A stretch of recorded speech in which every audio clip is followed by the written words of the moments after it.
Okay, we are live. So fair training number two today, or events training number two today. Focus is just upselling on every single order. Okay.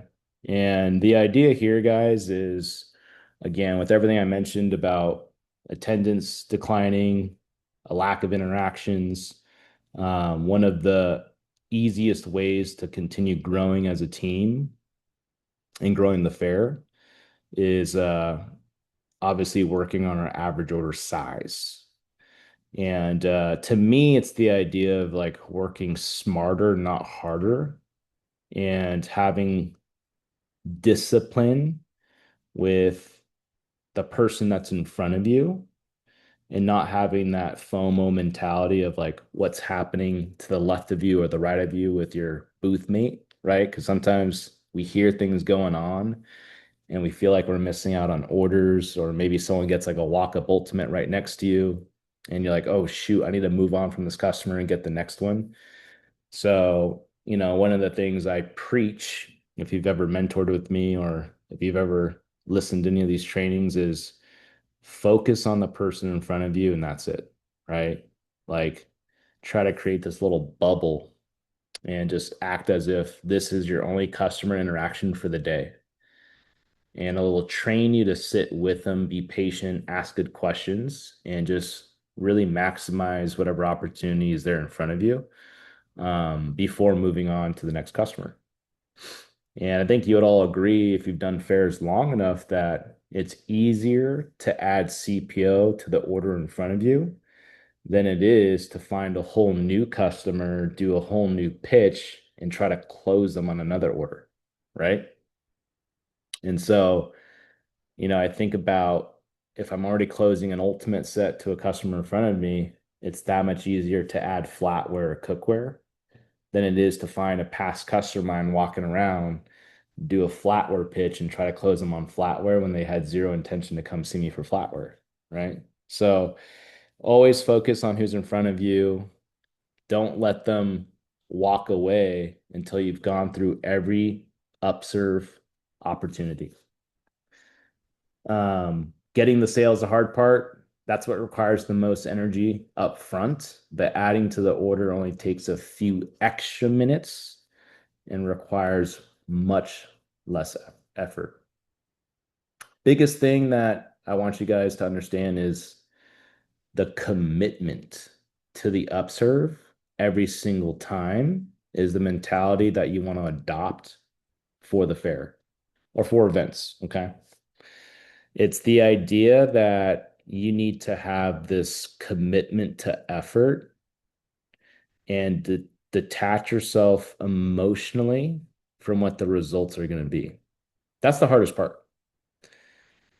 And I'll say that again. It's the commitment to the effort every single time of the upserve and detaching yourself emotionally from what the result is going to be.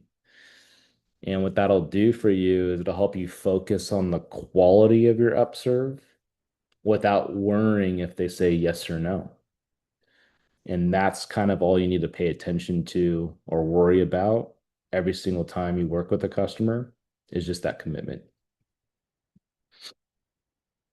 Couple things I want to share, because obviously I'm a numbers guy, but when I look at our last 3 years of fairs, okay, obviously I don't think we're ever gonna get to the order count of pre-COVID, because we used to get like 1,200 plus orders, and that's when we were not even good at selling.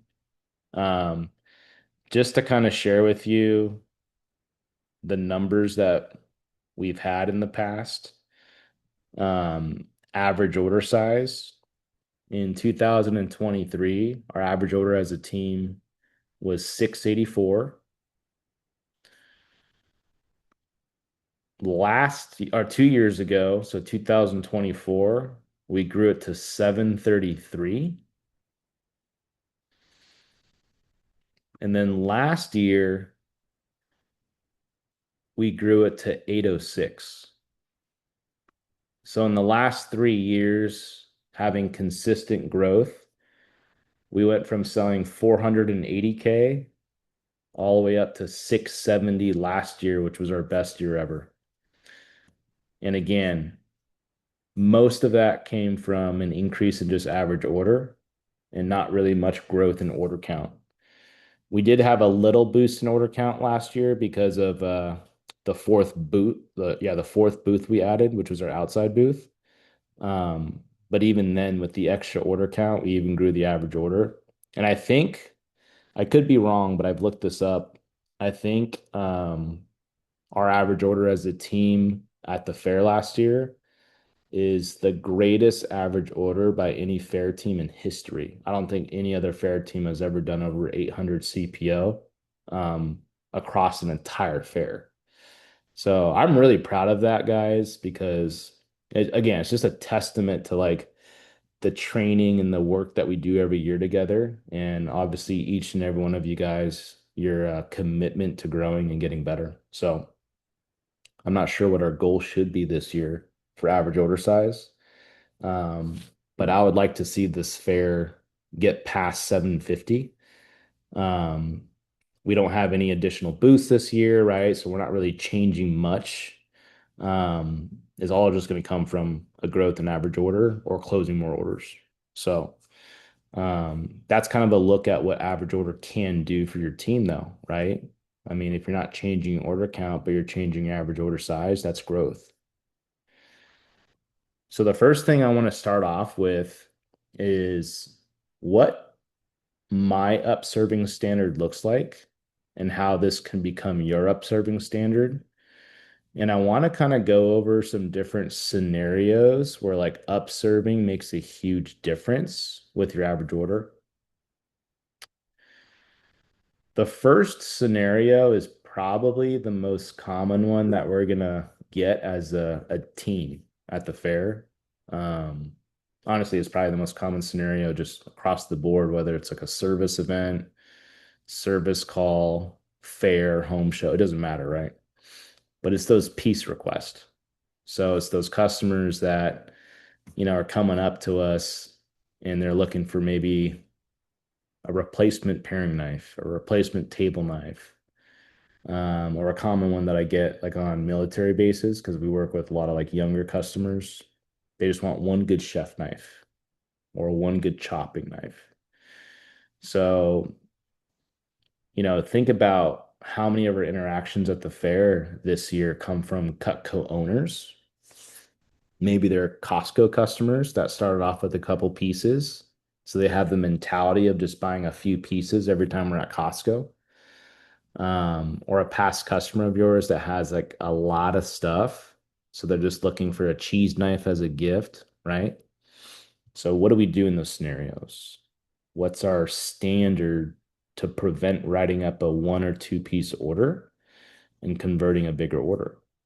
So my goal is to avoid pieces at all costs. And I don't want you guys to think that I'm like neglecting piece orders. I still write them up all the time. It's just the mentality that you want to have that you're going to do everything in your control in a service first mentality to get the customer to buy a bigger bundle through value, through questions, and through service, right? It's not like a high pressure or an avoidance type of, script. It's more of, like I said, like a service first feel to get customers to get more than a piece. Biggest thing I'll tell you right now is you want to make sure that you tell the customer the price right away on whatever they're requesting. So in order for this to work, if someone comes up and says, "Hey, how much is it for a pair of scissors?" Don't start questioning them without answering that request, right? Don't be like, "Hey, do you know about Cutco? Oh, do you know like about the warranty and everything? Okay, cool. Like, can I show you some of our specials or do you want to look at any of our sets?" Right? You don't want to like avoid the initial question. So for me, I'm always quick to answer, but follow up with questions. So the way that would work is you just say, "Oh, by themselves, they're 149. And by the way, you're more than welcome to buy them a la carte, most people come to the fair and they always want to look at our deals because we have the best specials all year long here. Are you open to looking at any of our smaller bundles that might include those scissors, but at a much better price, right? So like answering the question up front, but then following them up with a great question that can serve them. So again, I'll say that in a different way, but obviously in the right way. So, hey, most people at the fair avoid buying a la carte because it's the most expensive way to buy from us. Just for fun, do you mind if I show you our smallest bundle that comes with some of our top sellers, but also includes the knife that you already want and has a much better value? Okay. So, really good way to get them to look at something bigger. The shears on their own are 145, which I think was the old price. But they do come in a different they do come in a couple different bundle deals for a much better price. Just for fun, do you want to check out any of the bundle deals while we're here? Or do you just want to go ahead and get the shears?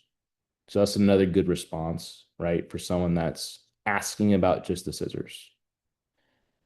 And then let's say someone just is like one of those quick decision makers, like, oh, let's just do the scissors, please. Perfect. Black, white, or red. Get the credit card, right? So take care of the initial request fast. I think that's really important when you get those type of people that are like really quick. They don't want no fluff. They don't want like a huge demonstration. They just want to kind of like get their knife or item taken care of. If you run into that, get the credit card as fast as possible. And then once you have the credit card in hand, right, that's when you know you can slow down a little bit. So for me, it's always just like a game of how can I get the customer open to seeing the deal? That to me is like half the battle is how do I get a customer just to be open to looking? Because I know that if I build the right value in the bundle package, that as long as they're willing to see the deal, I can probably get them to say yes through some type of incentive. So the way that would sound is like, hey, since you're already here, guys, can I just show you what the bundle comes with? And if you like it, great. If not, no worries. We can always just do the scissors. And that is like one of my favorite questions after I get the credit card because most people, when you ask it in a light mood, they'll be like, yeah, sure, fine. Just show us real quick. What is it? Right. And then you just find four other items that you know would build value for them based on what they already own. And typically you want to just find the pieces that you know would be good selling points. And then at that point, what I think really does it is building the value in the 5 pay, like showing them that by getting all five with the scissors, doing the five no interest payments, in most cases, it's like cheaper than buying the scissors by themselves. But then they get to like get the value of all of those items and appreciate having like, you know, more Cutco in the kitchen that adds value to their cooking. So show the bundle in the 5 pay and then just mention Mrs. Jones.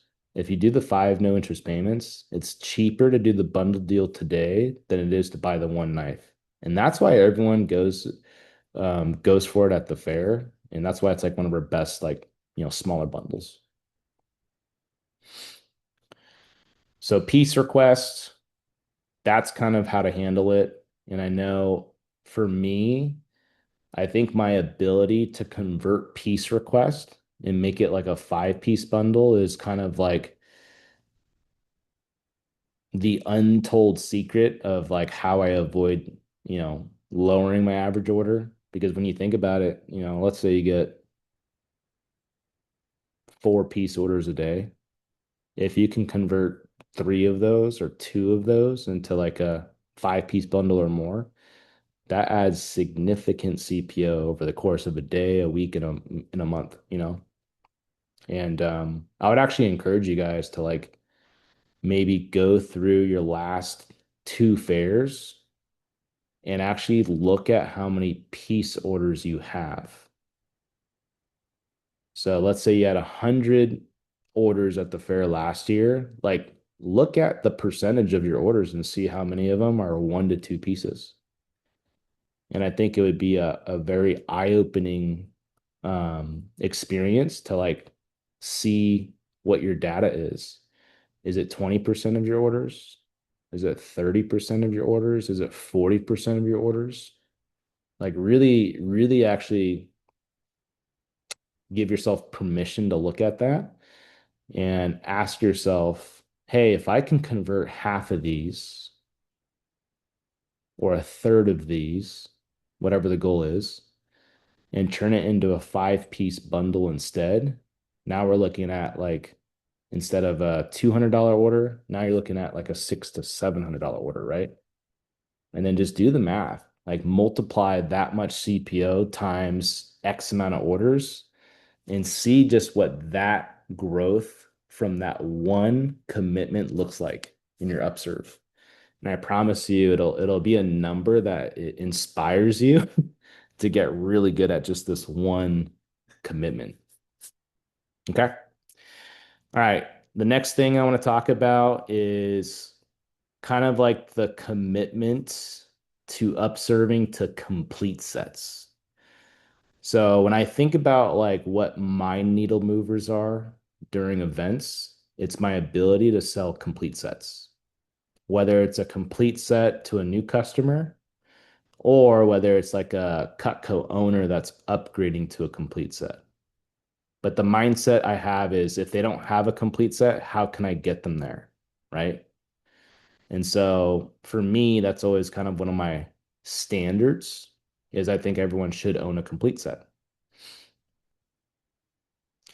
So one of the tactics or the scenarios I'll share with you is if someone bought a smaller set. So let's say someone's buying a homemaker or a signature and they're a new customer. Okay. Or let's just say someone already has Cutco and maybe they have never bought a set yet. So again, I always like to use Costco customers because they're so common now. But let's say somebody bought 4 piece bundle or 5 piece bundle at Costco, just a mix match, but they love Cutco and they just never pulled the trigger on a knife set. Okay.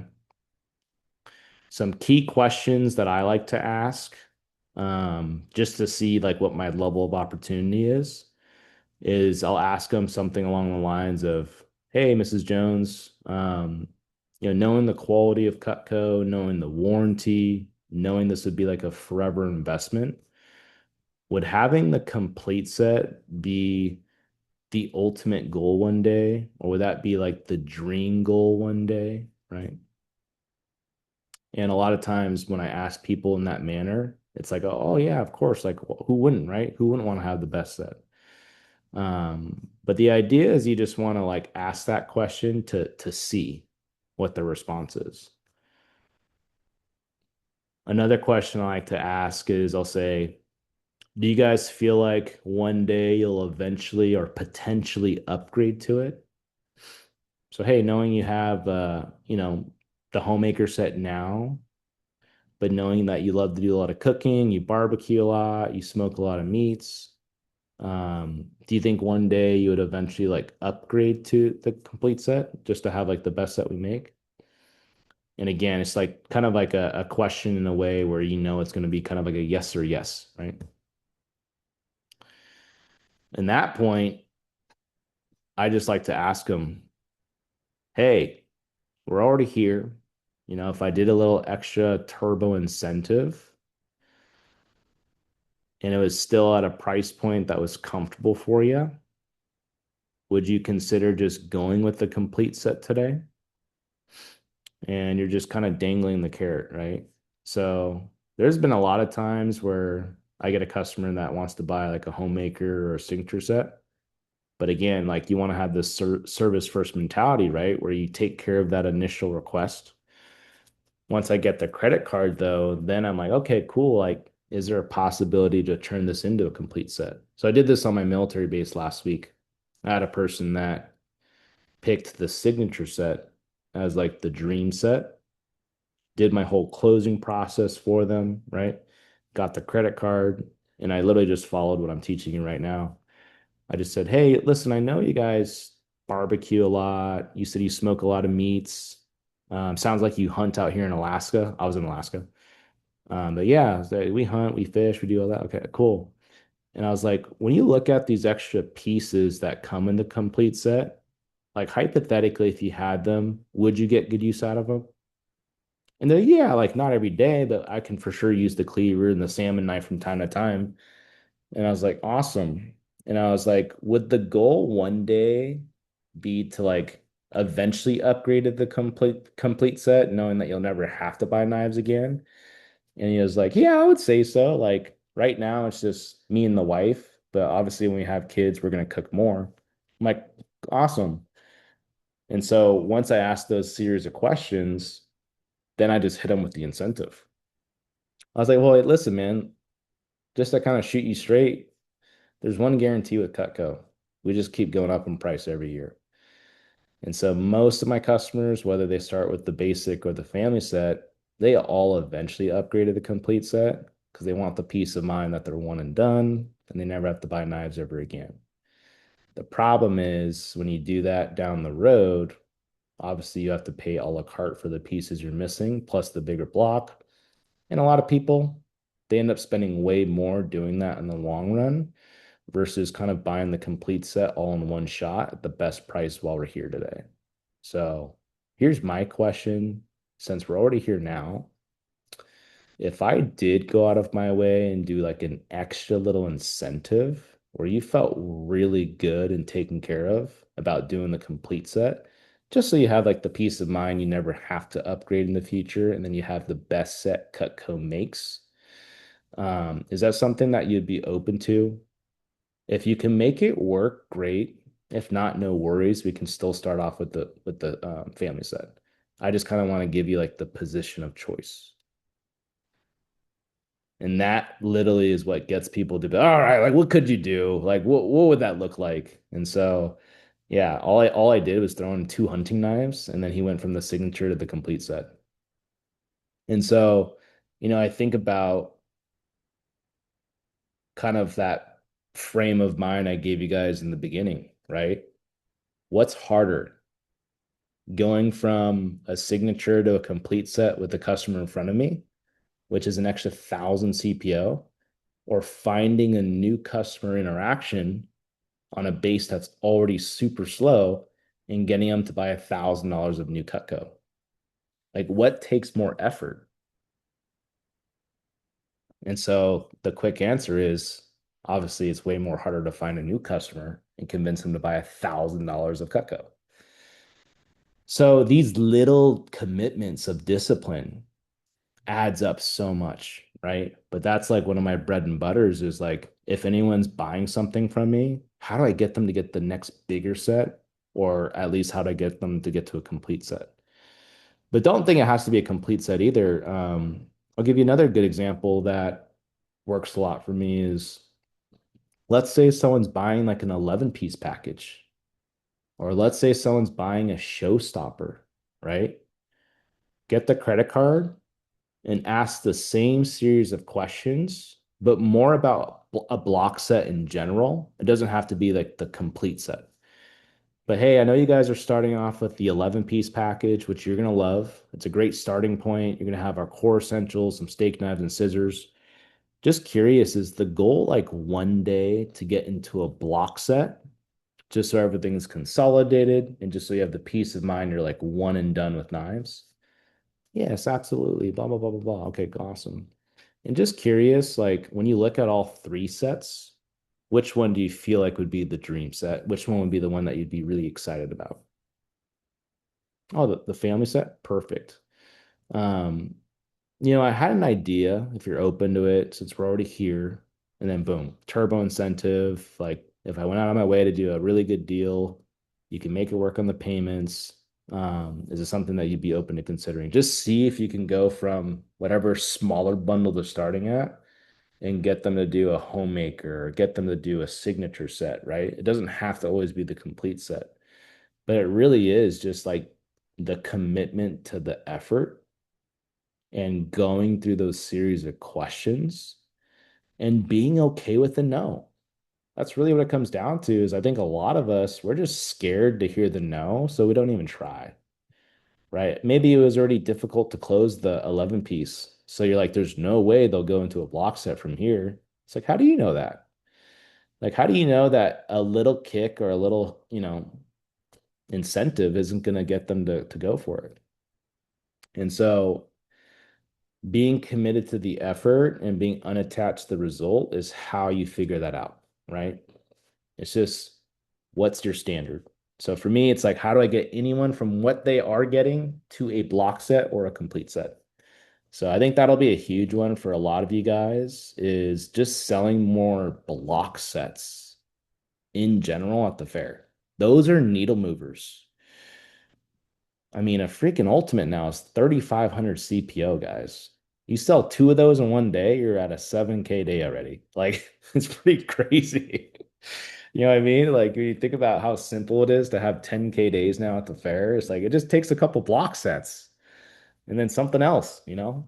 So focus on upserving to block sets. Key selling points, again, saying things like, hey, one and done. If you like to barbecue, cook, entertain, peace of mind, you'll never need to buy knives ever again. This set has our best sellers for meats and vegetables, right? Saying things like that are like trigger words for people. And then I'm going to give you one last secret weapon when it comes to selling more block sets or like more complete sets in general.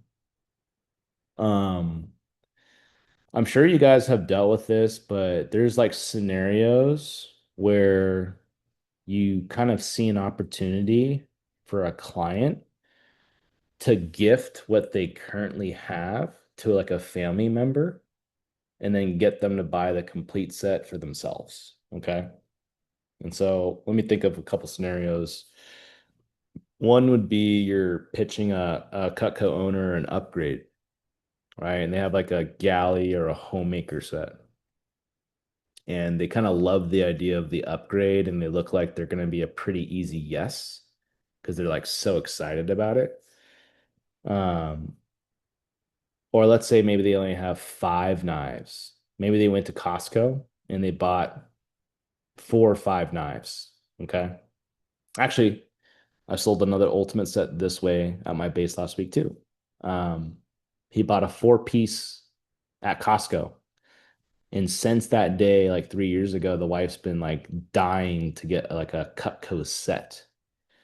And so the customer came up to me and said, hey, my wife's always wanted a set. I know they're expensive, but is there a way to like upgrade from what we have to the complete set or to a set, right? And so I thought in my mind is like, ooh, should I just pitch them the upgrade? Or is there an opportunity to get them just to buy a whole new complete set and convince them to keep what they currently have as extra items for an RV or a trailer or a guest house or a gift, right? So this is what I'm talking about is these couple scenarios that pop up where you can really just do a better deal convincing them to get a brand new set and keeping what they have. So the secret weapon is, hey, just out of curiosity, guys, is there anyone in the family you would ever consider giving Cutco to as a gift? And most of the time it's like, oh yeah, like my son just got married, or oh yeah, like my son's in college, or oh yeah, my daughter loves to cook, right? Like most of the time they think of somebody or something. Obviously, if they're like a hard no, then don't worry about this. But in most cases, if someone's like open to that idea, like, oh yeah, like for sure, I can gift it to somebody. I say, hey, well, I have an idea for you if you're open to hearing about it. Sure. What is that? How about we just get you like a turbo deal on a new set for you? And once the set arrives, you can use the box and the bubble wrap to send back your old Cutco set. Cutco will then refurbish or replace it and mail it back to you in about 2 to 3 weeks. and it'll be like brand new. That way you can just gift this to your son or your daughter for whatever occasion, and then they'll actually get to experience having their own Cutco while you get to get the best deal on the set you really want. So overall, it's like a win-win. How would that sound? Do you mind if I show you what that would look like? Right. So it's just the questions of getting them to like see what that actually looks like. And you guys would be so surprised on how often people get more excited about just getting a new set for themselves, but having the opportunity to gift what they currently own to a family member. It sounds very appealing when you present it the right way. So again, a couple scenarios that those are good ideas is if someone has a few pieces, galley, homemaker, and they're already looking at upgrading to a bigger set. Instead of doing the upgrade, which is a lot more work on yourself and not as good of a deal for them, convince them to get a whole new set, refurbish what they have, gift it away. This also works really well like Cowboy Christmas when you know the people you're talking to have second or third houses. And a lot of those people want Cutco in those other houses. You just have to give them a reason of how that would look or how that would work.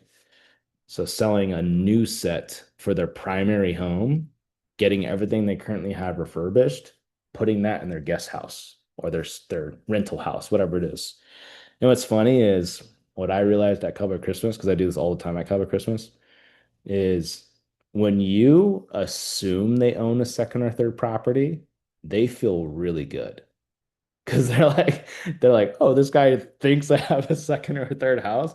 But when you know the clientele you're talking to and like their business owners and stuff, and you just say things like that, it's almost like a pat on their back.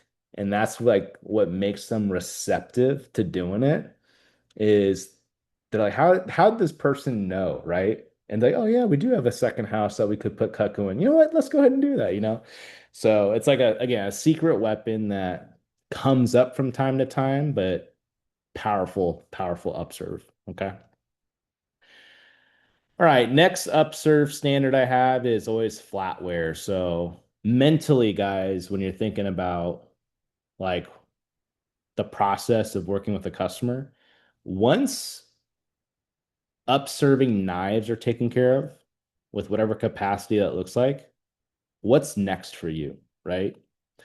And so for me, it's always flatware. To me, flatware is the easiest thing to sell based on value, based on usage, based on presentation. Like it's just so beautiful, right? If you have like a new set, full set, serving pieces, everything looks good. Like it's just attractive.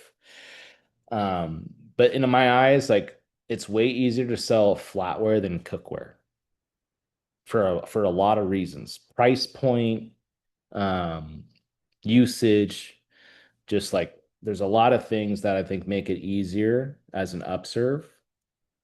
But obviously cookware is just as good, right?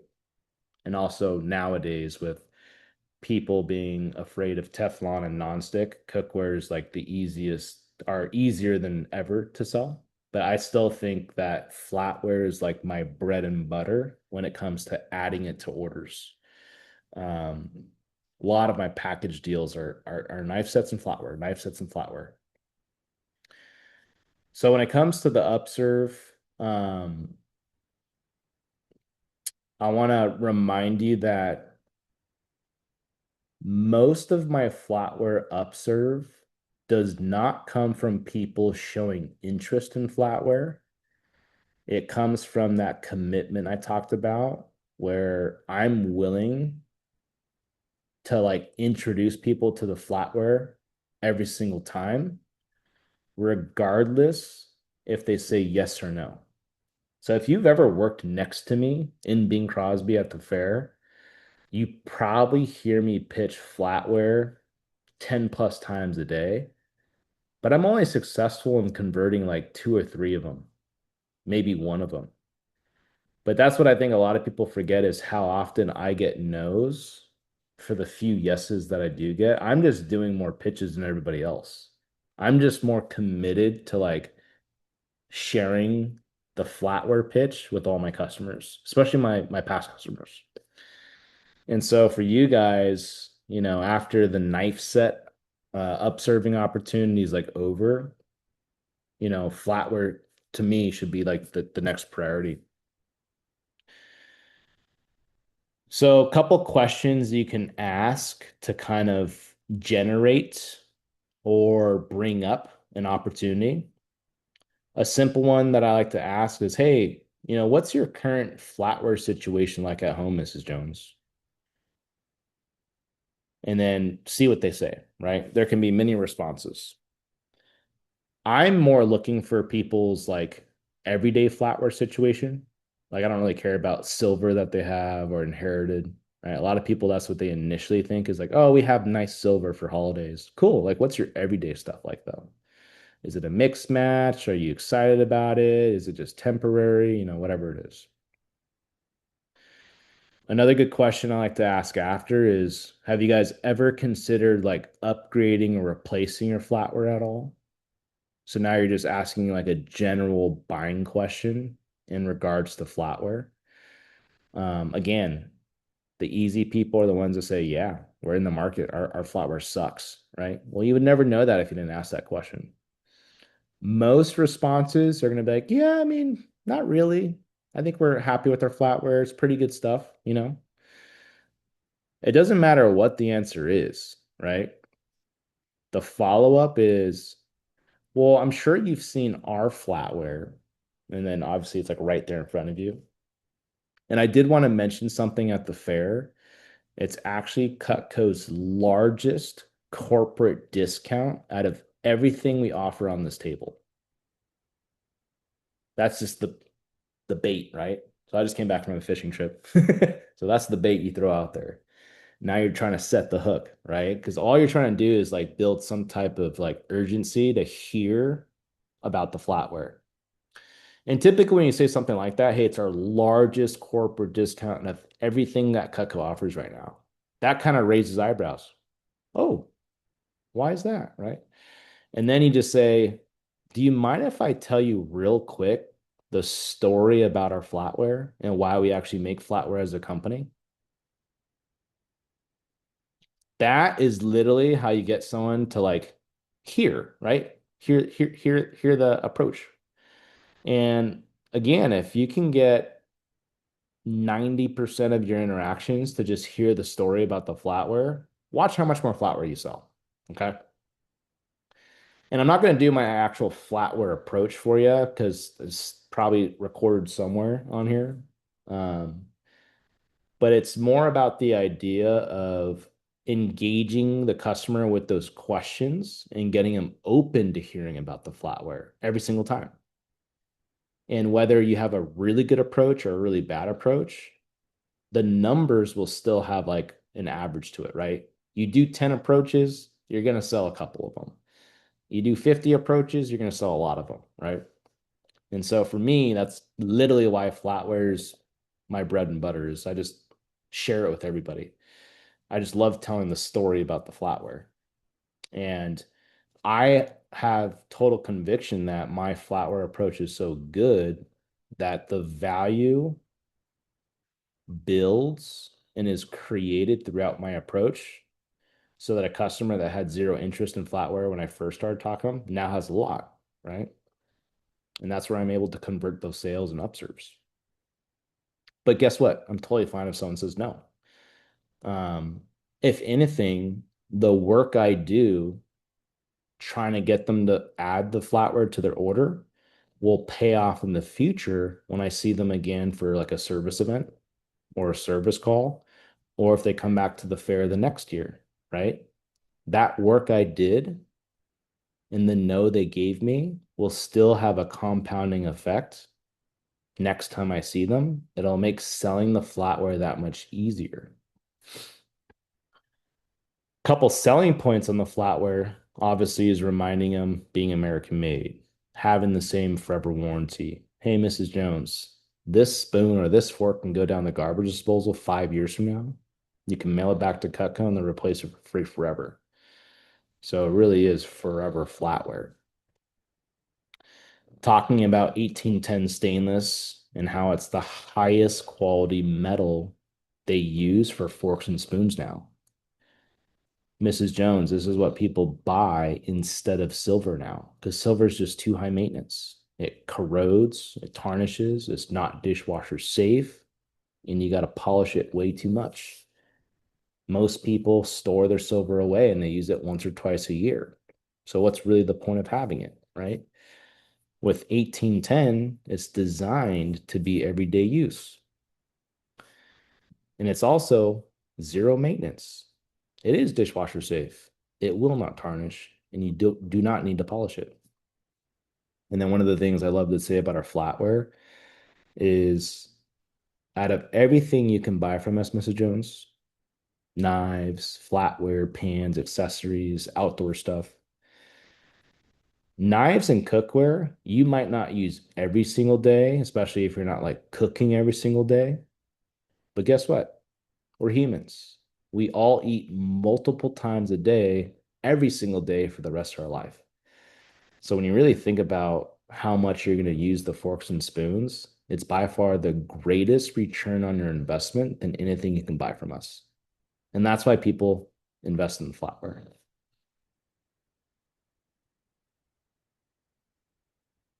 All right, cookware. So after flatware, obviously cookware is the next big focus. Um, Here's what I'll share with you guys about cookware and what I've been seeing in the last couple years is right now, more than ever, cookware has been easier to sell. And I think a lot of it has to do with social media. So we have a lot of thanks to give to like social media and like what a lot of companies are doing now with social media advertising. But there's just so much good content out there right now about like cooking on stainless and how easy it is and how safe it is. I think it's Maiden. Like Maiden's had some like really good ads about like using their fry pans. I've seen a lot of like Instagram celebrities or Instagram chefs like promote stainless pans like way more now. And then just a lot of people are so familiar with Teflon and nonstick. And so there's been a really cool shift in the last couple of years about people getting rid of their nonstick. That's making our job so much easier. Like I'm sure you guys have experienced this, but like I'm literally getting people walk up to the booth saying, "Hey, I've been looking for stainless. Tell me about yours." Like I used to never get that. Pre-COVID, I would never get that question, right? But now I feel like cookware, if you have a good script, if you just have the mindset of sharing cookware with every customer. Like what Tommy mentioned, I mean, two of his biggest orders at his rodeo came from cookware packages, right? When you look at the opportunity of CPO, if you can't sell cookware or you're not willing to, you're never going to sell big orders. Like you're not going to have 5K, 10K plus orders. You're not going to sell Cutco kitchens. And so kind of like training your frame of mind to understand that the next level of big orders or the next level of package deals for you might be intentionally focusing on cookware this year. That could be the one needle mover at the fair this year, right? Is your ability to add cookware to as many orders as possible. Your ability to go from a knife set to a Cutco kitchen or a knife set to a knife set with cookware and understanding how to utilize the show specials that we have and not just sticking to knife sets, right? Like understanding we have a whole section of bundle deals that you can start showing to people. Um, Now, I will admit cookware takes by far the most effort, the most energy.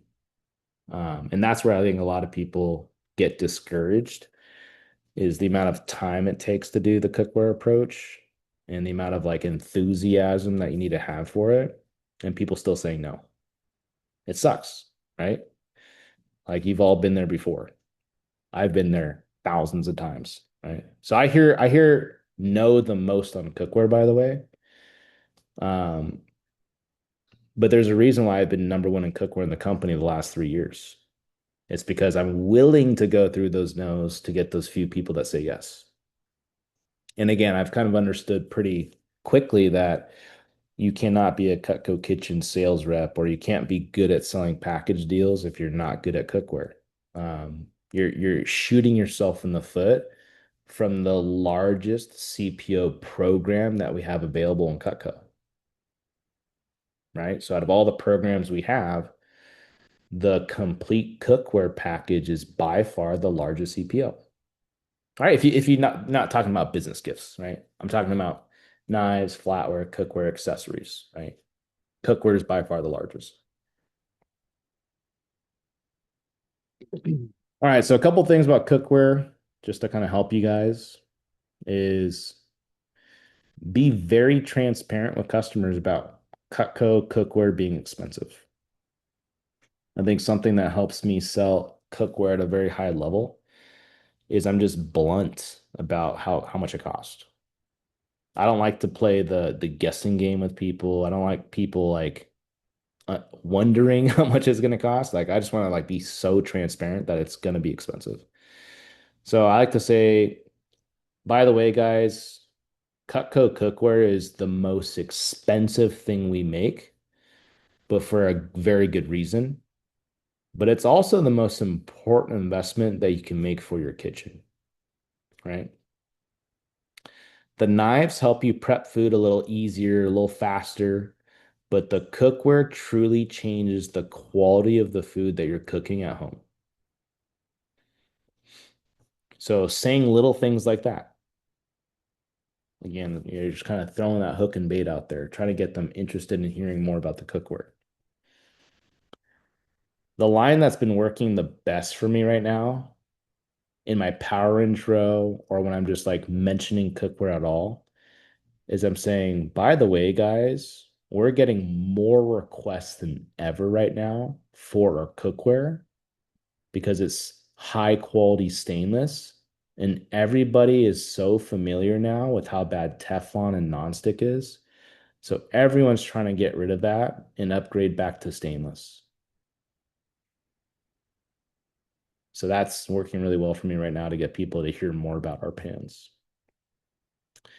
Some key questions to ask. Mrs. Jones, what's your current cookware situation like at home? So kind of like what Justin was mentioning, have them talk, have them show you their cookware, right? Have them talk about their cookware.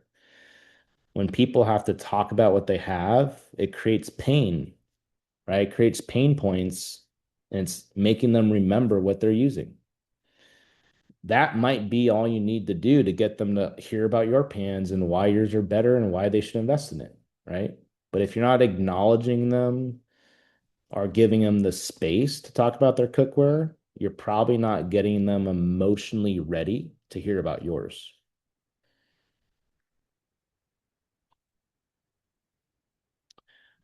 Other question is, hey, have you guys ever considered upgrading or replacing your cookware? So now you just want to know, like, hey, have they done research? Are they familiar with Teflon and nonstick?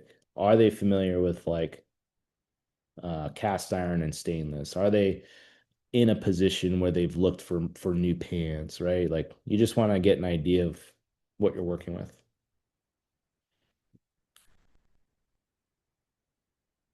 The other question that I love is when you run into people that have good cookware. So, I actually get a lot of customers right now that love their HexClad. And for me, I don't want to be the guy that talks crap about something they're excited about. So, when I get a HexClad customer, I'm like, hey, do you guys like them? You love them? Perfect. Like, I'm glad you invested in better quality, right? Like, I'm not gonna shoot them down. I'll let them know about, why they shouldn't have HexClad. If they're excited about it and they love it, that stuff's not cheap, right? It's like $1,000 for their set. Instead, what I'll do for those people is I'll just see if there's an opportunity to complement their hex clad with some of our top sellers. And so I've been really successful adding like walks or 10 courts or griddles or whatever it is to people that have hex clad. If you run into anyone that has like Americraft, Kitchencraft, Salad Master, those are the easiest people to add cookware to. Um, for me, my bread and butter is the wok and the 10 quart. I add those two pans to so many orders. Um, and if someone already knows the quality and the price of Salad Master or Kitchen Craft or anything that's like stainless like that, they're really easy customers to sell to. Um, so one of the questions I like to say is, hey, have you guys ever thought about complementing your cookware with a few more specialty pans? And I'm like, most people that have good cookware like you might not have got any of the specialty pans like the wok or the 10 quart or the 4 quart, right? So it's always a good idea to bring that up and see if there's an opportunity to add those specific pans to an order. I say things like, hey, the wok is our most sold pan individually. So a lot of people like to add this to their collection. You guys ever do any stir fry? You guys do any meal prep? Oh my God, you would love this pan, right? So you just start talking about that stuff. You guys ever do big soups, stews, chilies, pastas, things like that? Oh, the 10 quart would be perfect for the holidays. If you don't have a 10 quart, maybe we should add that and complement your hex cloud with this. So yeah, think 10 quart. When the griddle comes back, the griddle's an easy one. The wok, and then now the 4 quart's a great one too. Key selling points on the cookware, obviously American made, guaranteed forever. Being able to talk about the 5 layers of stainless, how it's professional grade, doesn't leak out toxins or chemicals, doesn't bend or warp, it's dishwasher safe, it's easy to clean. Make sure you highlight all that value. Talk about the lids, how they cook like pressure cookers or Instapots. They create a vapor seal that pressurizes the pan. It gives you even heat from the top, the sides, and the bottom. It cuts your cooking time in half, so it gets you in and out of the kitchen quicker and helps you still cook delicious, healthy meals. Um, Biggest thing though is being able to get rid of their Teflon and nonstick, get rid of all the toxins and chemicals, peace of mind. They never have to buy pans ever again, and really focusing on like the health aspect. I think a lot of cookware sales comes from the health mindset, and a lot of people kind of already know that. They just need to be like reminded that investing in quality cookware helps them achieve that, right?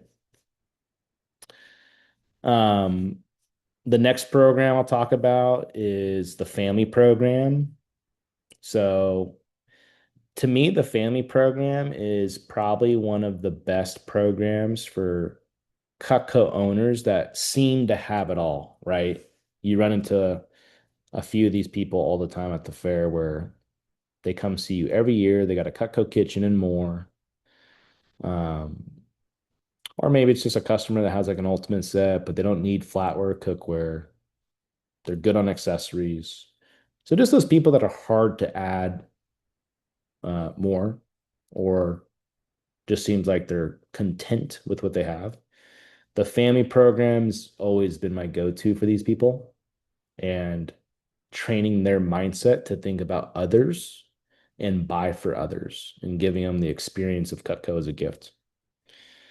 So perfect to bring up when you know they also have kids or grandkids.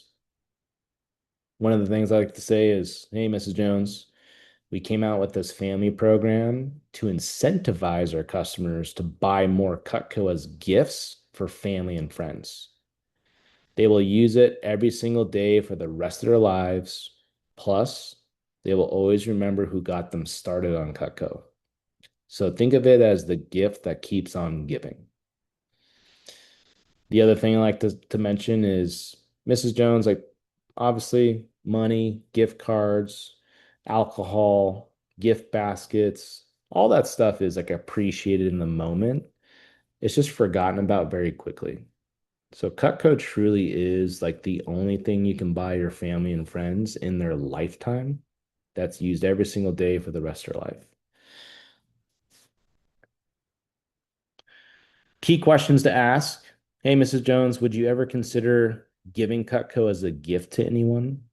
Family, friends, employees, coworkers?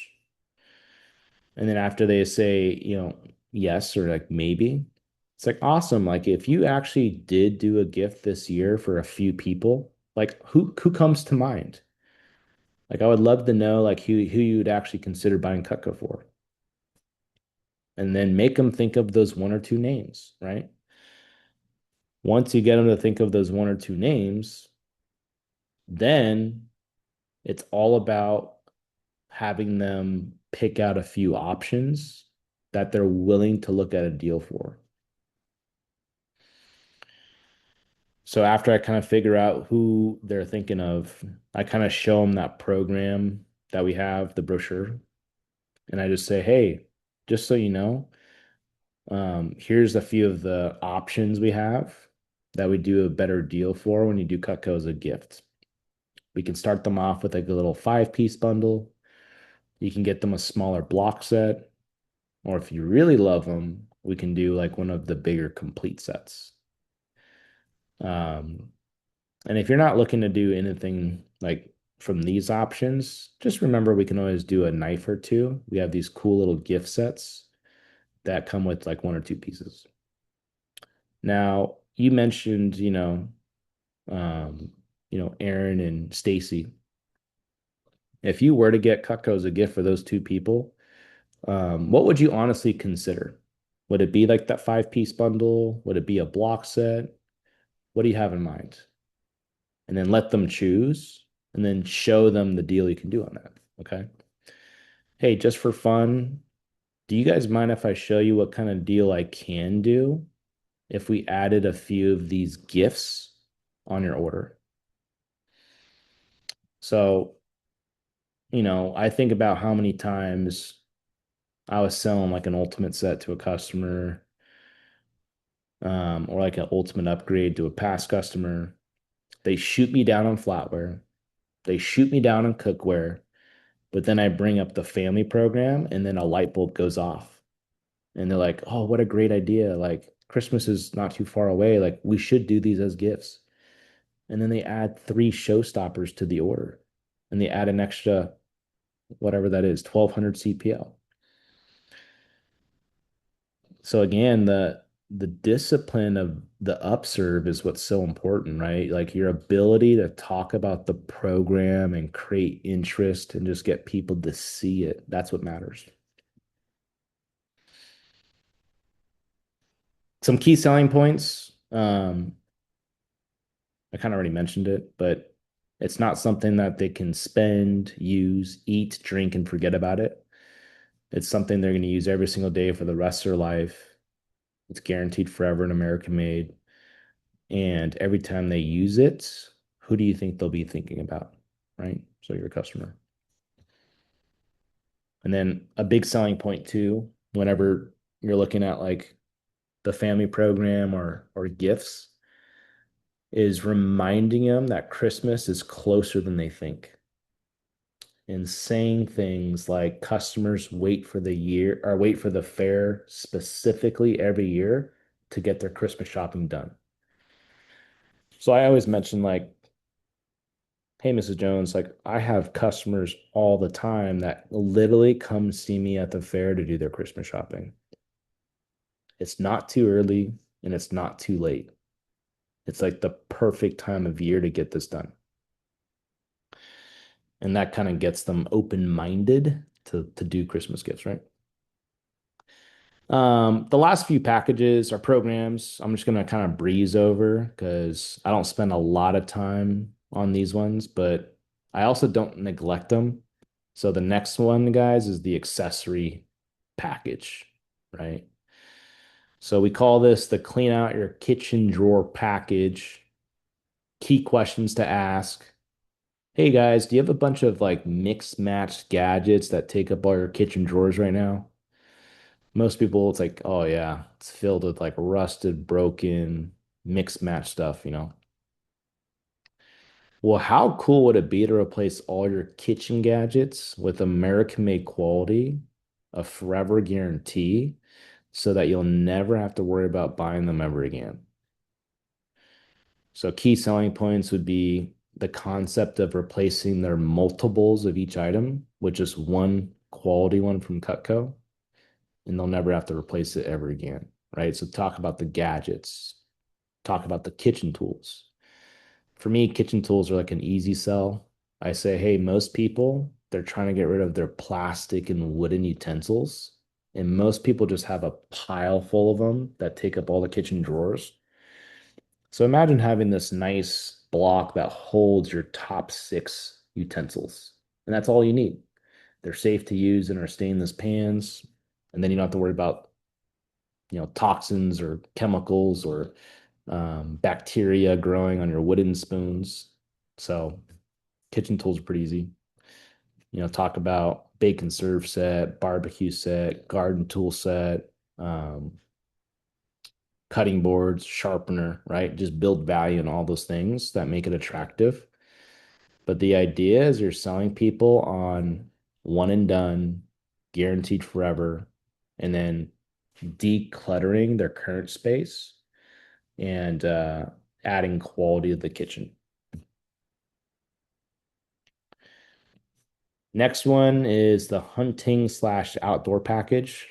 So, I would say this is more occasional when you're meeting like the right customer that hunts and fishes. Um, Cowboy Christmas, this package is like a bread and butter, like everyone at Cowboy Christmas hunts or fishes. When I was in Alaska, I was selling outdoor packages because people hunt and fish out there.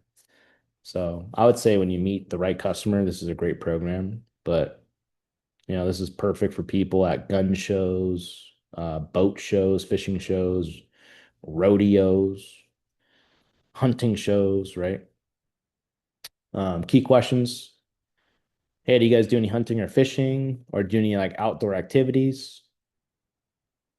Just for fun, can I show you a popular bundle that includes a great variety of our outdoor knives? So at the fair, I know all of us now have like the magnetic blocks that have all of our outdoor knives.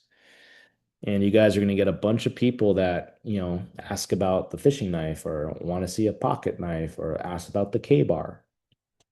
Well, a great upserve is taking one of those knives and upserving into the outdoor package. And we have, the $1,500 package, we have $1,000 package. We have so many cool bundles now that have the outdoor knives. So your ability to convert the one or two piece requests from those outdoor knives to an outdoor package is a lot of CPO. And then I would even say upserving a knife set with an outdoor package is even easier, right? So one of my ultimate sets that I sold in Alaska last week, um, I actually upserved the $900 hunting package. So all I asked him was, "Hey, do you hunt or fish?" He goes, "Oh yeah, I do both." I'm like, "Oh, dude, you got to check these out." So I just built value in the gut hook, the drop point, the fishing knife, the K-bar, the lock back, having an extra pair of scissors. And I just did a little turbo deal and he added the hunting package to his ultimate set, right? Because I just understood he was like the right type of customer where that upserve would be appropriate. The other thing you can kind of utilize as like some key selling points is the bundle helps create value in having like the right knife for the right job, right? So like a gut hook has its purpose, a drop point has its purpose, a lock back has its purpose, a fishing knife has its purpose. A second pair of scissors is valuable. A K bar is valuable, right? Building value in the bundle versus just the one or two. You can also promote how doing a bundle creates gifting opportunities for fathers and sons. What's coming up? Father's Day, right?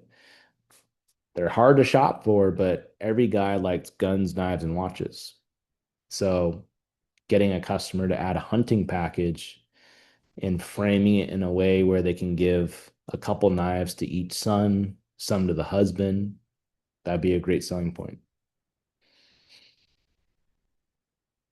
Biggest selling point for hunters is you can send your knives in at the end of each hunting season or at the end of each fishing season, get them sharpened or replaced. So every season you start with fresh new knives. So that to me is like one of my favorite things to share with people that gets them excited about the hunting package. All right, and then the last program, which I'm not going to spend a lot of time on because I'm going to give Daniel some time to talk about this at our training number 3 in person, but business gifts. So just a reminder, guys, if you have a focus this year of selling more business gifts at events or at our fair, the number one commitment you can make is just ask every customer, what do you do for work? Start the conversation. See if an opportunity presents itself. If there is an opportunity, have a really good power intro ready to go. Make sure you have really good gift sets at your station with customer engravings. A lot of you guys know, but I've actually engraved almost all of my display knives with logos now. So it just naturally generates conversation about why we have the logos on our knives. Biggest thing I'll remind you of, which I put in the group chat, but this year you should redo your gift sets with current customers that come to the fair. So if you know like a platinum client bought business gifts from you last year and they're coming back to see you at the fair this year, have them on display.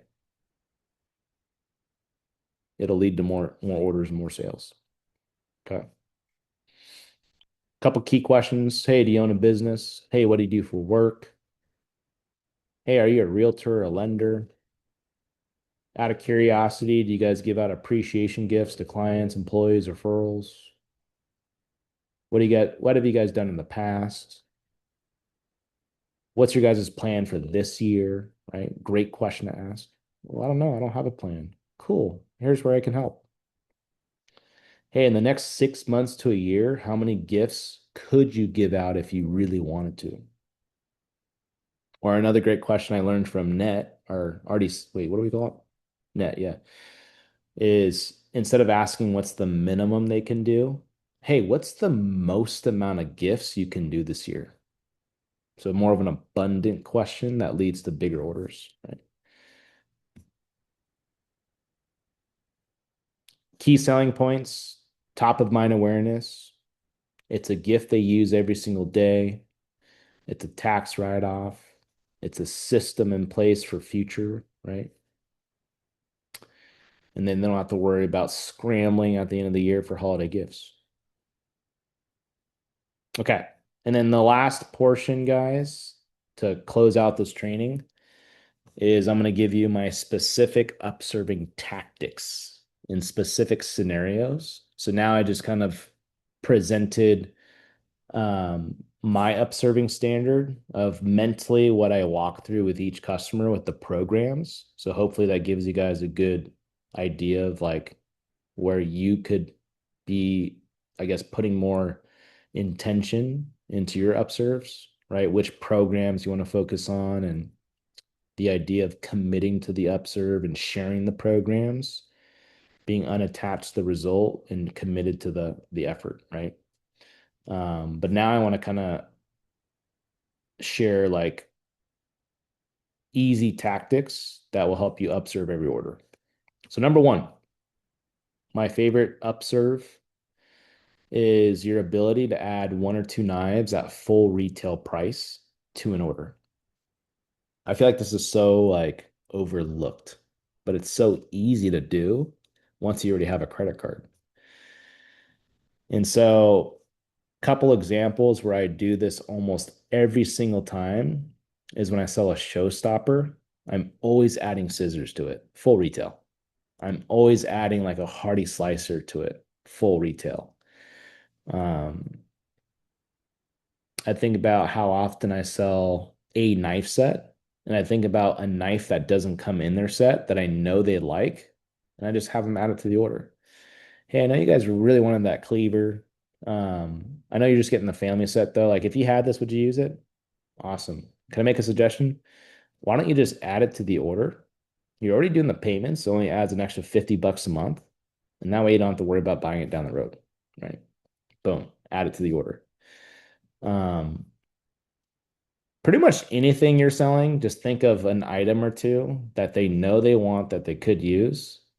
And instead of like doing an incentive to add it, just like build the value in them having it, split it up on the payments, and let them know that, hey, it's only an extra 30 bucks a month. Hey, it's only an extra 40 bucks a month.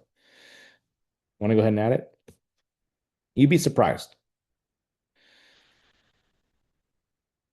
You can say little things like, hey, if you think you'll use it and you know you're probably going to buy it down the road, I just recommend adding it today for a better deal.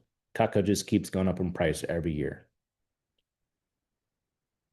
So my go-to add-ons, like I said, are scissors, hearty slicers. I add cheese knives a lot, especially like someone's buying a homemaker, you got to be adding a cheese knife to that, right? Um, Cheese knives are just super easy to add because like they're unique. People like them. Petite Santokus, steak knives. Okay. If someone's buying like a random 5-piece companion set, one of my favorite upserves. Hey, have you guys ever seen our steak knives? Could you guys use some steak knives if you had some? And then I do like a secret special for 6 steak knives. And then if they don't go for 6, just buy 4, right? Get 4 of them. The next upserving tactic I like to use, especially at the fair, is I call it like a wish list upserve. So these are for people where you kind of don't know what's next for them. There's not really like a program they're excited about, like a program that they're focused on. And you really don't know what your opportunity is to add to the order.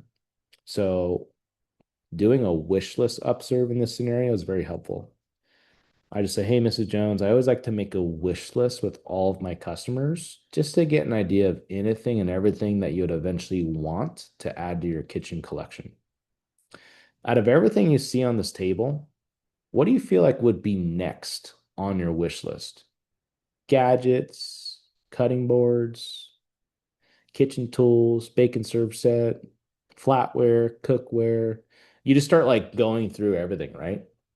And most of the time, these people come up with a few items. Oh, like I want that cheese knife next. Ooh, I want the can opener next. I think I'll eventually get those kitchen tools, right? They start saying what they would want. And then you're just making notes of this or mental notes. And then after you say, hey, because you're already here now, and I have a really big fair goal, and our team's trying to break a national record, if I went out of my way to do an extra turbo incentive, so you felt really good about getting the items on your wish list today, would you be open to considering it? I would love to show you what I'd be willing to do. And if you can make it work, great. If not, no worries. Right. But a lot of times people will just add those few items. Biggest upserving tactic is for sure creating package deals. Okay, so kind of like what Tommy was mentioning, the ability to add cookware or flatware to a knife set is so powerful. Such a big needle mover. So here's the series of questions that'll help you do that. Um, and not even just a package deal, like this is how you can get a Cutco kitchen involved too. So someone just bought a knife set from you, right? All right, Mrs. Jones, just so you guys know, if you bundle flatware or cookware with your knife set, we do extra incentives at the fair as a package deal. If you had to do something next for your kitchen, what would honestly be the next priority? Flatware or cookware? And then whatever they choose, you just say, hey, do you mind if I show you what the package deal would look like? Actually, before that, you want to talk about the flour, the cookware, right? Do you mind if I spend a couple minutes telling you why it would be worth getting the flatware? Do you mind if I spend a couple minutes telling you why it would be worth getting the cookware? And then after you do the approach, then you ask them, do you guys mind if I show you what it would look like to do the package deal at the fair? Boom, show them. Obviously, most people have an objection. So you handle the objections and you just say, hey, out of curiosity, guys, if I was able to do an extra turbo incentive so that you felt really good about doing the package deal today, is that something you'd be open to considering? And same thing, right? I would love to show you what I'd be willing to do. If you can make it work, great. If not, no worries.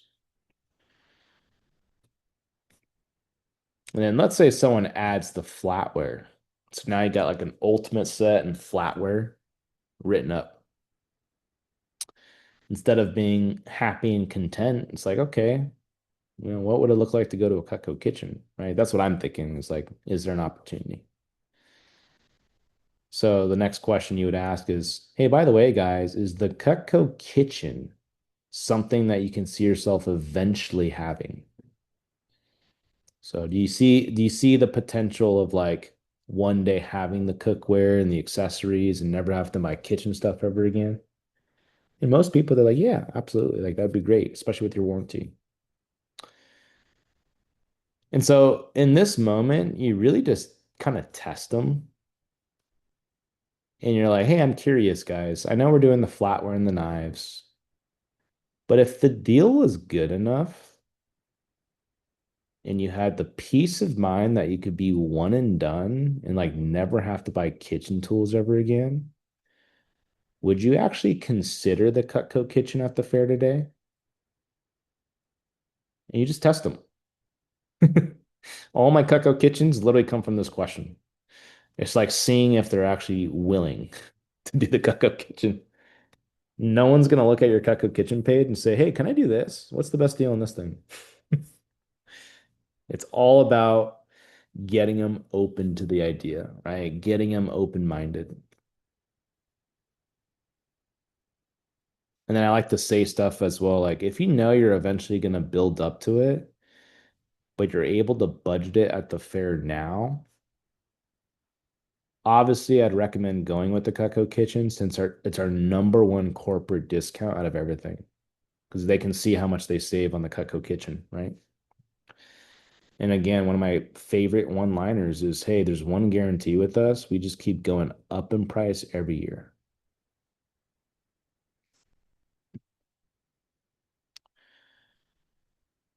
All right, my next upserving tactic is a very good one at the fair. It's utilizing family and friends with your customer to get them to buy with their friend, right?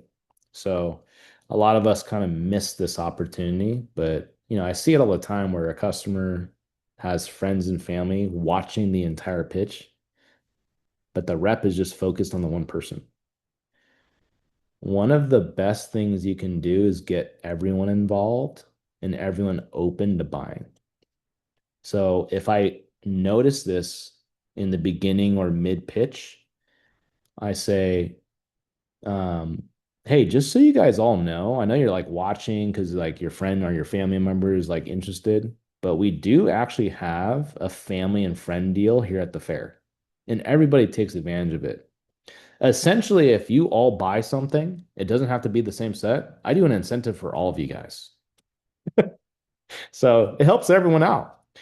And so normally just by throwing that out there, you'll get someone that goes, oh, okay, well, I like the set she's looking at. Like, what would you do if we did two of them? And you'd be surprised how you can just turn like one set sale into three or into two or a one showstopper into four of them, right? Like you'd never, it's limitless. It depends how many people are with them. But it's like my favorite thing to do at shows. You just have to be very aware. You have to know your surroundings and see who you're working with, right?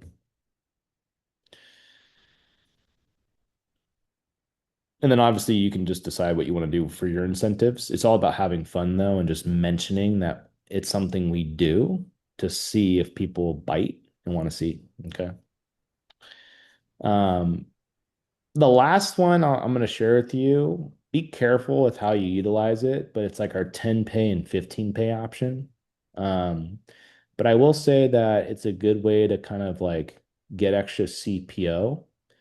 Um, without having to like do any follow up or obviously wait for your customer to come back to a different event, right? The reason why I say just be careful with it is because obviously a lot of times they don't go through.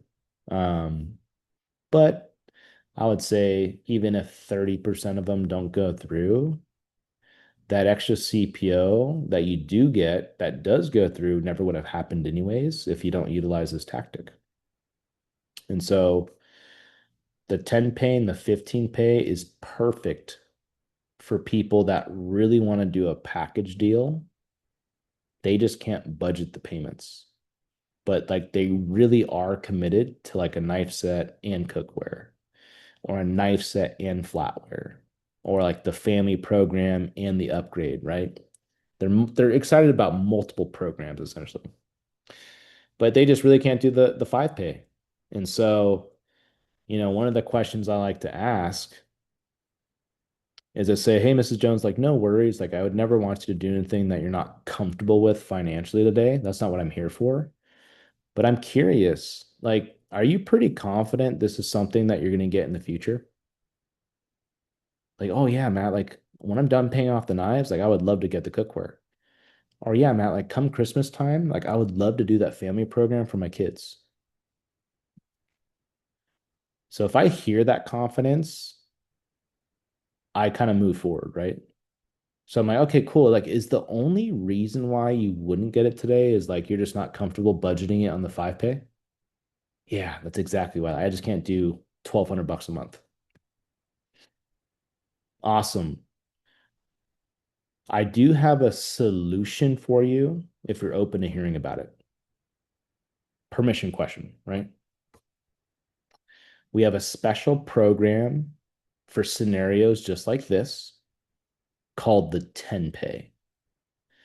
What that means is I can lock you in for the package deal discount since we're at the fair now, but we just wouldn't start the payments for your flatware or cookware until after your knives are paid off on month 5.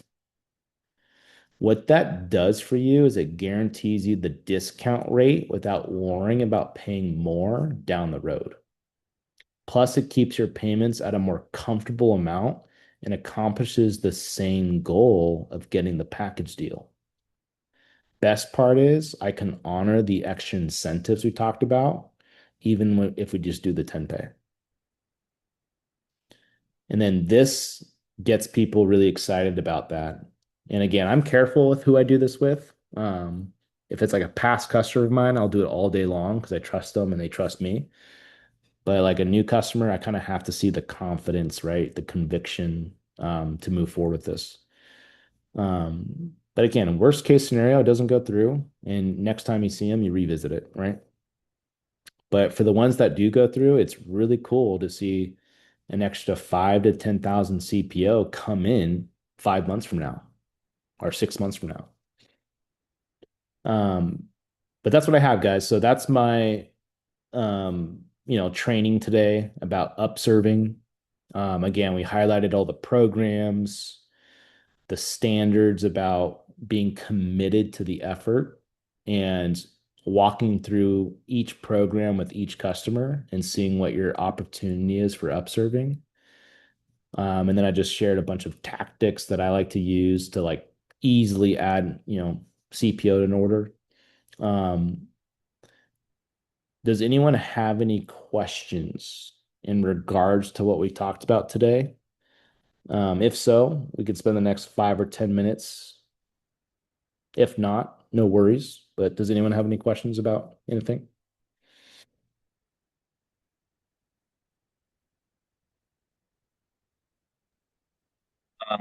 I have a quick question. When you talked about like pieces to the upgrade and then kind of some of the packages. So when you're trying to take somebody from like a pair of shears or a table knife to a five-piece package, you mentioned that like, hey, we have some great bundle deals like with those. Are you just showing like the pre-made, like what's in the book packages? Are you doing a custom thing and doing an extra incentive with that five piece? I guess my question is, how do you frame it? Like that specific five piece in that scenario, and how do you frame that deal? And is it a discount? Is it an extra free item? What do you do there? And Yeah, then, good question. um, and then I guess on the packages, the incentive is just an extra free item for the bigger sets, right? Like for the family program, maybe adding flatware, cookware. All scenario based, man. Okay, I essentially do what I feel like is going to close the order got it. without like killing myself, right? Got Or it. without like breaking the integrity of like Cutco pricing and like us as a company, you know? Okay, But yeah, essentially do what you feel like needs to close the order. got it. So like for like the five piece then, like the way that you frame that is basically whatever I need to do to close that sale then, or like if I'm Oh trying to no, do no, from one piece I to was five. talking about like Oh, package for the bigger deals. sets. Okay, yeah, yeah. Yeah, yeah, like package deals, I've done Whatever crazy to things, close it. right? Like, if someone added a family cookware set to ultimate set, like I've thrown in a wok for free, right? I just order it at half price with my one-third discount because like that's what was going to close the order, you know? Got it. I've done bonusing the flatware accessory pieces to reflect like a almost $400 discount on the package without telling the customer that I'm bonusing the accessory pieces, right? But I'm saying, Got hey, it. I'm gonna do a crazy family and friend discount for you just to like make you feel good about this, help us to our fair goal. But if you do it with me today, it'll be this price instead of this, which saves you $360, right? So I've done things where like it seems like a lot, but you got to build it up for the customer as like the value.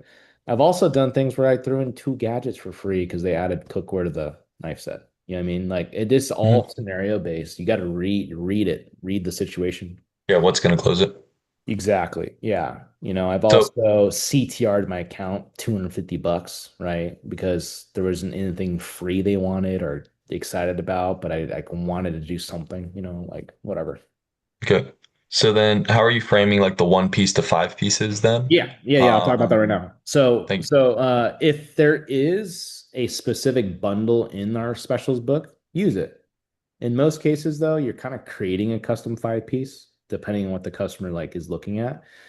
But if it's cut and dry, dude, save yourself some time and just show this the specials, right? So if a new customer came up and say, "Hey, I want to buy one chef knife," then I'll be like, "Cool, a la carte. You're more than welcome to get it. It's 183. Just for fun, like, would you be open to seeing our smallest bundle at the fair that comes with the chef knife and a few more of our top sellers, but at a much better price?" And then showstopper, right? Cool, here's a showstopper. So sometimes if it is cut and dry, like I utilize a specials book all the time. But if it's a past customer and you have to get creative, right? Like they already have a lot of stuff and you have to kind of like put together five items. Sometimes it's a little bit more tricky where you say, hey, like, do you mind if I show you one of our most popular bundle deals that comes with the scissors, but is at a much better price than buying it a la carte? And if they say yes, then I just like get creative and pick out five items I know they don't have and then build value in those pieces and how they complement what they have. And then once I get those five items, price positioning is the most important thing. So say, hey, do you guys remember what you paid for your Cutco? I know it's been like 10 years, right? Okay, cool. Well, just like anything in life, Cutco's gone up a lot in price. Matter of fact, it's almost guaranteed that we go up in price every single year. Now, obviously, because the quality, the warranty, being American made, it's worth it, right? And I know I don't need to sell you guys on the quality because you've had it for 10 years. So now you're making them feel good, right? But you say, nowadays, though, just remember we average 100 to 250 per knife. So when you look at five items from Cutco, it's very common to spend between like 850 and $1,000. The good news for you guys is at the fair today, these five items bundled together only cost this. And you show them your calculator. Now, if you want to do one of those knives free, great, do that.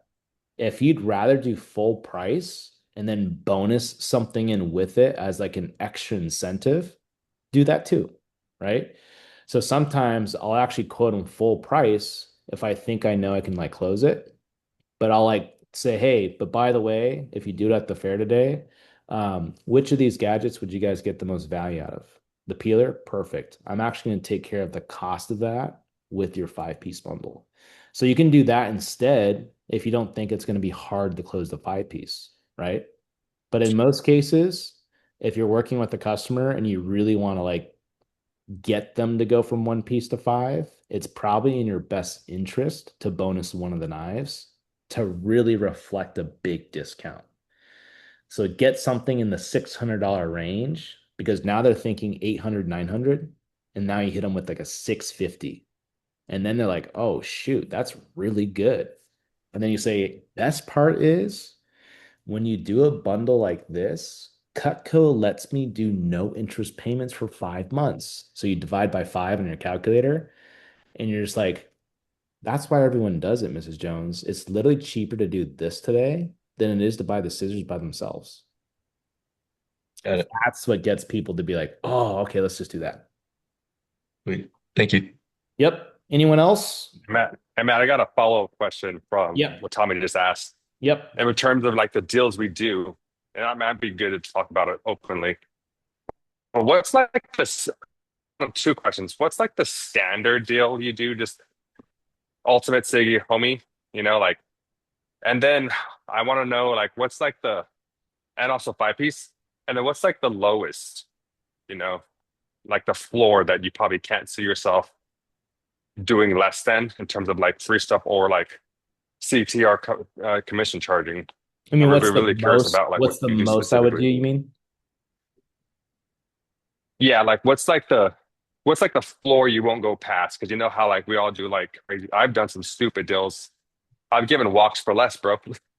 But I want to know like just kind of like what your mentality is, Yeah. so that way like at least we could like see from like a perspective of like a top seller, Yeah, like for maybe sure. like the standards we should probably be, obviously we can go. But yeah, I would If I love can to know add that. to that, I'd love to know, yeah, like your like the most you're willing to do, but also your first, like your initial deal to make it really good for the customer. Yeah, like the standard, like your standards problem, and then like your floor, your floor. Okay. Yeah, um so I have standards that I do follow, but I also break those too, right? So I would say it is scenario based. I'm really good at like seeing the interest in people, right? I'm really good at understanding like, hey, this is going to be an easy sale or this is going to be difficult. I can sense it through the entire approach. I can sense it through my questions. I can sense it through my closing process. Like I just kind of know when it's going to be tough or not. Obviously, when the objections come and I handle the objections, I get an even better idea of like how difficult the close is going to be, which determines what I actually offer to make sure that the deal gets done. Because I don't like to go back and forth with multiple incentives. I want to do it all in one shot to give the value of what I'm doing that much more like, I guess, urgency, right? Like I don't want to be like, hey, I'll take $100 off your set. And then, okay, we'll think about it. Oh, okay, well, before you go, I'm gonna do a walk on top of that, right? Because then it becomes like the car salesman. You're just doing whatever it takes until they say yes. And then they know that they can take advantage of you. And then they know that like it's probably not that great of a product if he's able to do all that. So I really utilize the objection handling. I really utilize like finding solutions first before I kind of do the incentive. But to answer both of your questions, let's say I have someone that I know is serious and they came to buy a set or buy something. Um, my standard for like a homemaker is like doing the scissors for free, right? Just because I know it's like an easy close of, hey, this is the one thing that comes in the bigger sets that doesn't come with the basic set, and everybody like wants to buy these separately. And so like a scissors for free with the homemaker is like my gold standard. I feel like I'd never have a hard time closing that.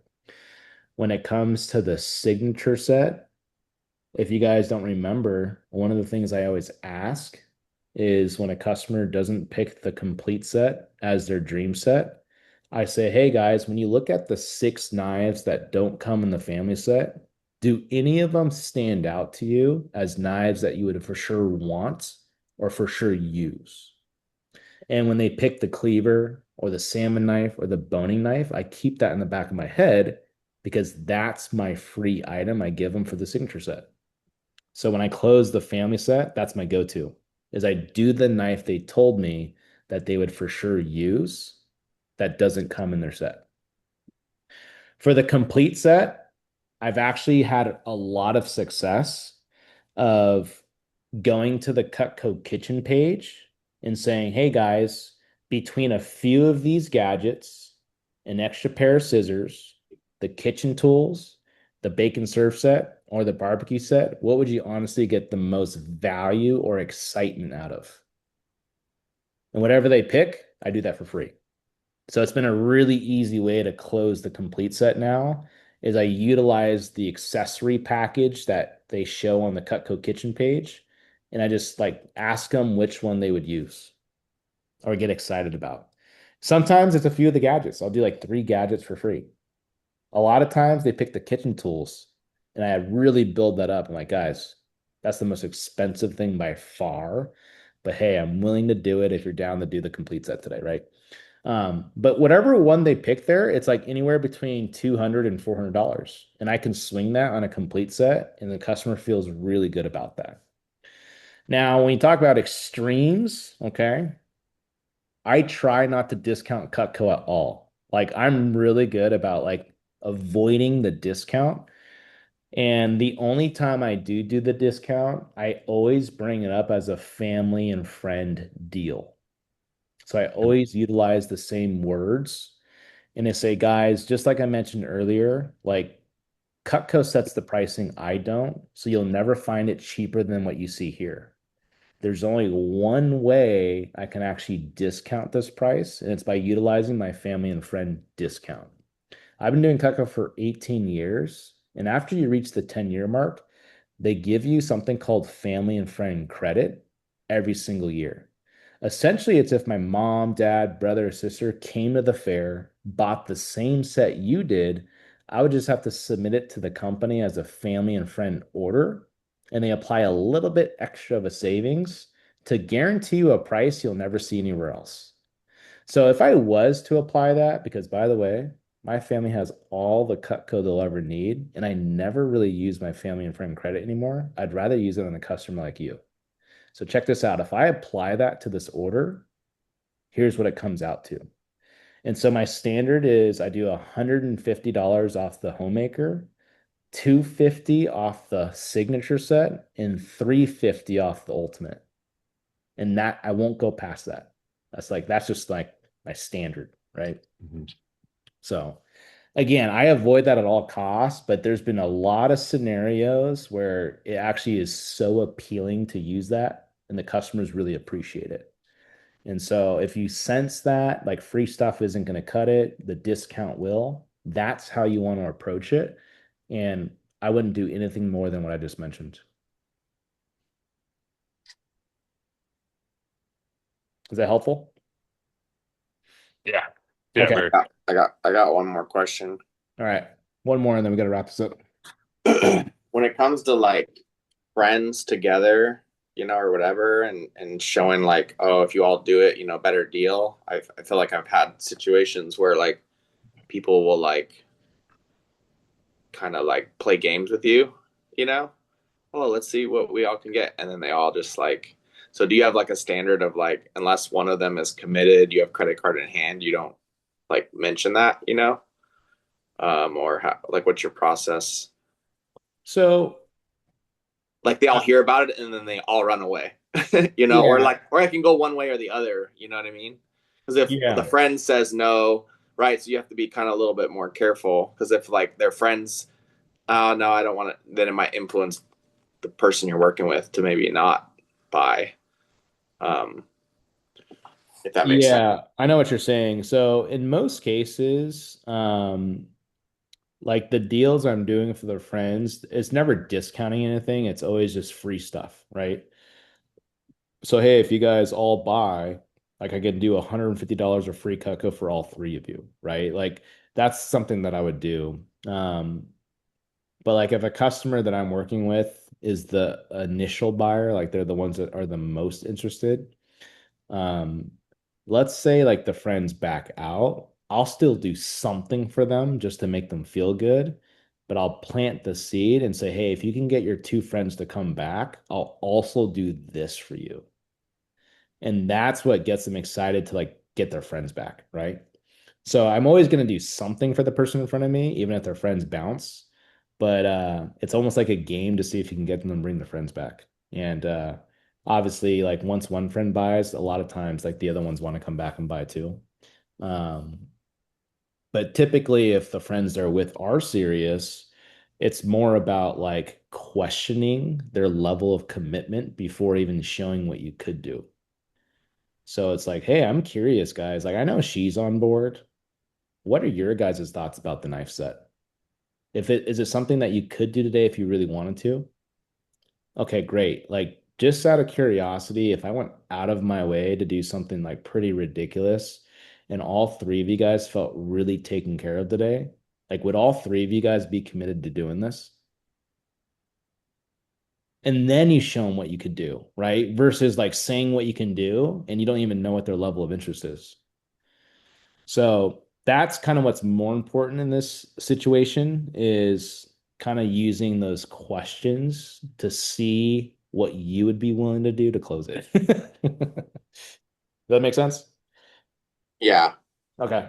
I just, got like you show one, before you close anybody on anything, you show them all the deal, but like one person's excited about it, the other two aren't, and then you proceed to just do the same deal for the one person. Then is what you're saying, or No, you don't, you or you should. don't offer them anything until you already have their credit card in hand, or you don't like say that to the friends until you close the one person for sure No, I think it's on scenario purpose. based. I think it's scenario based, right? Like if their friends joined like beginning of the pitch or mid pitch, then Hmm. I'm acting as if I'm closing all of them at the same time. Okay. But if a couple of them or one of them bounces out, then I'll still do something for the people that are serious about buying, but it might not be as good as what the all three was, right? So if I ever have a scenario with a person that is really interested doesn't do it because they want that incentive, then if I have to close the order, I might offer it just for them as long as they promise me in the future that they'll send more referrals my way. Something like that. Okay. You know what I mean? So I think it's all scenario based A though. little tricky. Yeah, yeah. I think it's like do whatever you feel like you need to do to close the order, but also don't shoot yourself in the foot if you don't have to, you know? So So just to clarify, kind of, so in that scenario, you're probably saying it's better to just ask more questions rather than just throw a deal on the table, right? It's yes. like, Yeah. okay. Yeah, see if you can gauge like the level of commitment first from who's serious. Because typically, if you ask that and they're not serious, they're like, "Oh yeah, I'm probably not gonna do it today. I have to go grab my wife anyways, or I have to go grab my husband anyways." Then I'm not gonna like include her in the deal. Like, well, are you two pretty serious? Okay, cool. Can I show you what I'd be willing to do for both of you guys? And then if, by the way, Susie, if you get a hold of your husband and he agrees, I'll also honor this for you, right? So then you're doing that. Got it. So you really wanted to make sure you're like asking, I guess, more questions before you reveal what you're willing to do. Because if I have three people willing to buy a family set or a complete set, that's going to change what I do for three people versus two or versus Mhm. one, right? So, yeah. Okay. So I'm going to stop this recording, guys.